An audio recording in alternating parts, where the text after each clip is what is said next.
بسم اللہ الرحمن الرحیم۔ شروع اللہ کے نام سے جو بڑا مہربان نہایت رحم والا ہے۔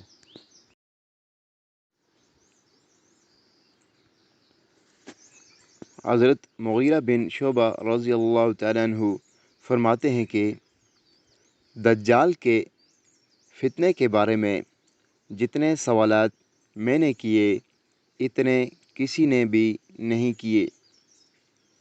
آپ صلی اللہ علیہ وآلہ وسلم نے مجھ سے فرمایا وہ تم کو نقصان نہیں پہنچا سکے گا۔ میں نے عرض کیا لوگ کہتے ہیں اس کے پاس روٹی کا پہاڑ اور پانی کی نہریں ہوں گی۔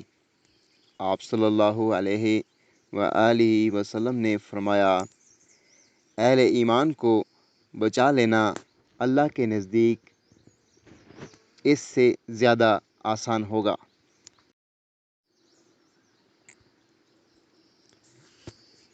حضرت انس رضی اللہ تعالیٰ عنہ سے روایت ہے کہ رسول اللہ صلی اللہ علیہ وآلہ وسلم نے ارشاد فرمایا جو بھی نبی آیا اس نے اپنی امت کو جھوٹے دجال سے ضرور ڈرایا۔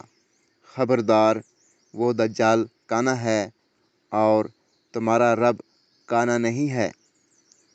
اس دجال کی دونوں آنکھوں کے درمیان قاف فے رے لکھا ہوگا۔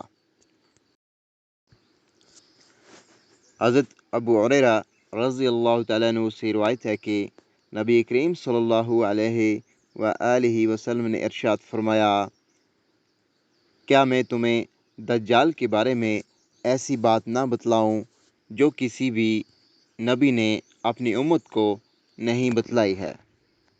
وہ کانا ہے اور وہ اس حال میں آئے گا کہ اس کے پاس جنت اور جہنم جیسی چیز ہوگی، پس جس کو وہ جنت کہے گا وہ در حقیقت جہنم ہوگی۔